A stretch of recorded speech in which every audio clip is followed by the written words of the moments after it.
Hi everyone and welcome back to my channel. This tray started as an extras tray actually, and I just used all my bits of leftover resin. I think there's 4 layers in it, and then I completely ruined it, and I'll show you how I fixed it, and I actually turned it into something that I really love. And I'm also hoping that I reach my 200 subscribers soon. I'm really close, and I just want to thank everybody that has subscribed so far. So let's get into what I did and what I shouldn't have done. So this is the tray. Like I said, it has 4 different layers. I did the original clear coat on top of my gold leaf that I had already had in the tray, and then I did a couple of layers on top of that. So what I thought I'd do is I'd use some washi tape, put it over the gold bits of flecks that were in the tray. So I thought I'd use the washi tape. The one has got a little wall, like a cobblestone wall on it, with wildflowers, and then the other one has got mushrooms with some wildflowers. So I thought I'd overlap them because the washi tape itself is a little bit narrow for this large tray. So I thought, let me do 2 rows. So I did the mushroom row first, and then I did the wall washi tape on top of that, so that it looks like the mushrooms and the wildflowers are actually growing also on top of the wall, which I thought would look quite pretty on the actual tray. Now the tray's coloring is quite dark because I used all my extras. Obviously I couldn't be fussy about the color. So even though the wall and the mushrooms don't show up that nicely, they're not vibrant, I still think that they look really pretty on the tray. So here I'm just showing you how I put the washi tape on. I cut it to the correct size of the curve of the actual tray, and then made sure that it was nice and flat with no air bubbles. And then I printed out a little phrase to go on the top, which I thought was quite cute. It's little summer treasures to put your jewelry on or something like that. And that I did on my silhouette cutter. So now it was ready for its top coat. And this is the 24-hour top coat. It is the epoxy resin that has a very low viscosity. And depending on the weather, it can take a lot longer than 24 hours to actually cure properly.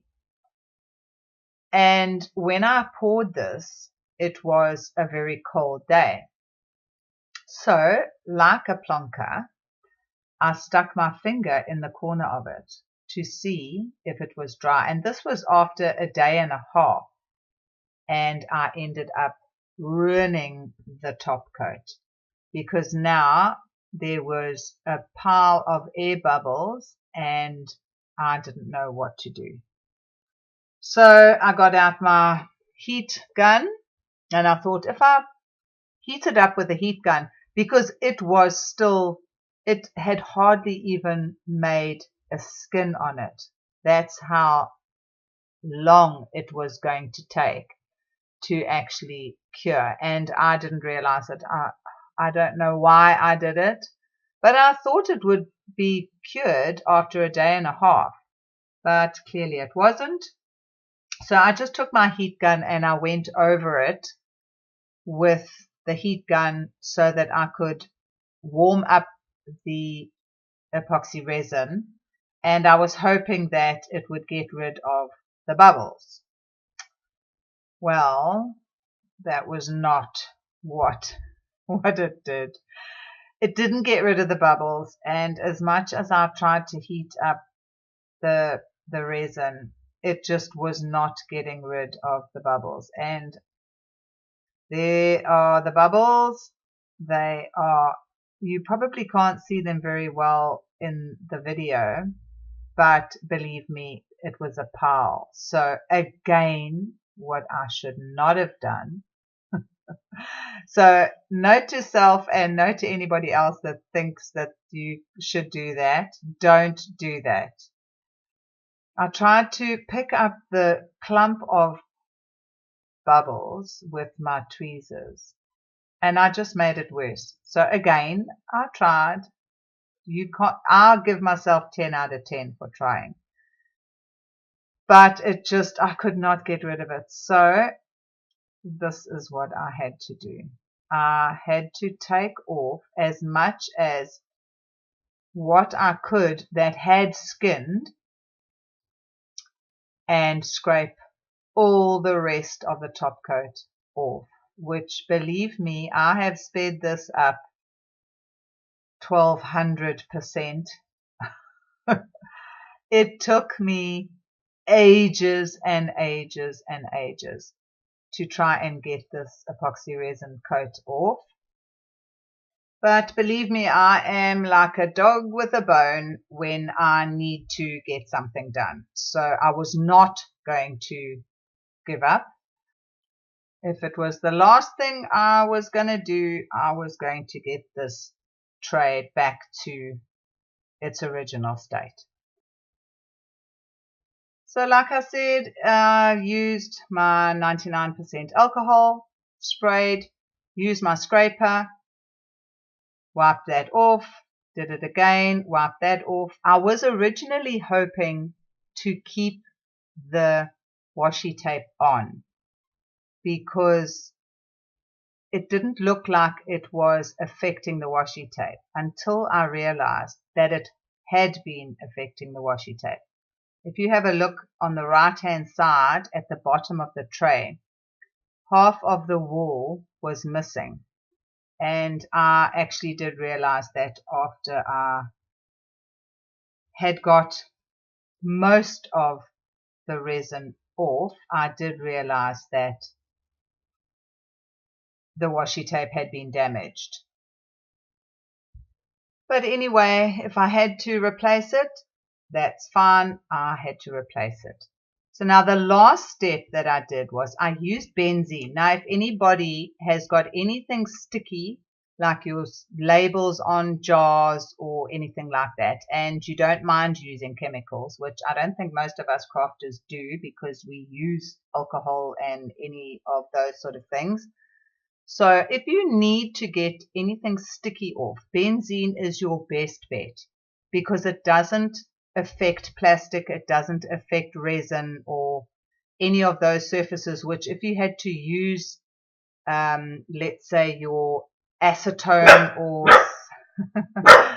Michelle, hey, if you had to use the acetone or something like that, it would affect plastic and even your resin. So benzene is your best bet.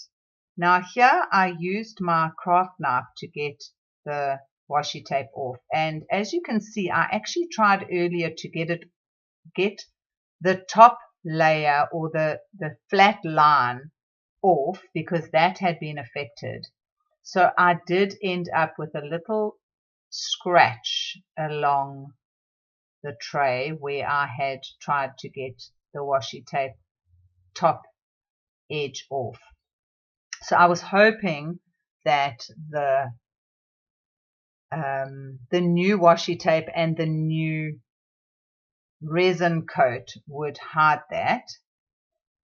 So what I actually decided to do, which while I am still cleaning off with the benzene, which like I said, took me an absolute age, what I decided to do was I decided to swap the top for the bottom when I redid the washi tape and the vinyl wording, because I was hoping that it would hide that scratch and you wouldn't notice it. So I thought, okay, well, if I swap it around and have, you can just see what the benzene did to my gloves, my fingers sticking out the edges. yeah, so I thought that if I swap it around, it will actually be better. So I didn't show putting the new washi tape on because I already showed how I did that in the beginning before I made a humongous mess of this tray.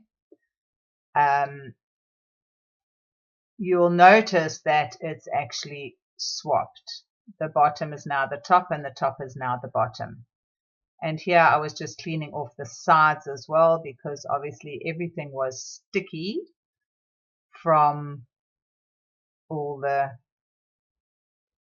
epoxy resin. So there you can see now I have swapped it around and now my wall and my mushrooms are at the bottom and my gold leaf is now at the top. And you can see a slight edge to the new washi tape, but once I actually put on the top coat, I was hoping that that would get hidden. So here I'm just putting on my new vinyl that I had to print out for the second time and just making sure that he is nice and stuck before I remove the transfer tape. And even though some of the wording and the letters do get hidden a little bit with the gold leaf behind it, I still think it looks amazing. I really do. And I do love that little wall with the mushrooms on top. And you can't actually even see that it's two separate stickers that I have put on there. And now what I did was I used my other epoxy resin. This is my crystal epoxy resin.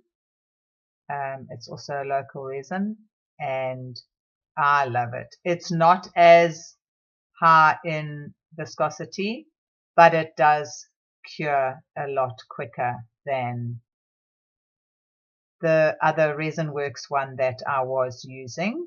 And I was not going to have the same performance as I did before, because then I think I might have given it up as a bad job. But I do give myself 10 out of 10. Like I said, I give myself 10 out of 10 for trying. I could have just left it and made it a binner, but I didn't. And I think that it's actually turned out perfectly. Even though it took me forever and at least a day to clean it off, I do think that the final result is actually amazing. I really do think that after all that, you can't even tell that I had to fix it. So if anyone else has had a problem and stuck their finger in their uncured resin, there is a way to fix it. I have proved that. Not something that I will want to have to ever do again, but how else do you check whether your resin is cured other than trying to stick your finger in it? But I will try not to do that again. So here I just used my lighter and I was just popping the air bubbles. I didn't want to spray it with anything again. I think I was all 99% alcohol sprayed out. I just used the lighter to pop all the bubbles that were in the actual resin. There were a few, but I made sure that I got them all out with my lighter. And to be quite honest, like I said, I was really happy that it actually turned out eventually. And I was really impressed that I was able to get all that epoxy resin off that tray and basically start again. So there it is. It's cured and I didn't even stick my finger in it. So there we go. Let me know what you think. Would you have done that? Would you have spent all that time? cleaning off that resin, or would you have just binned it? Let me know in the comments. And if you have any suggestions on how I could have done it without taking the entire top coat of epoxy resin off, let me know in the comments as well. And if I ever do it again, hopefully not, I will try out your suggestions. So if you enjoyed watching me ruin my tray, please like, and if you could subscribe, I would really appreciate that. And like I said, comment down below if you have any suggestions, or even if you just like what I did. So guys, until next time, have a great one.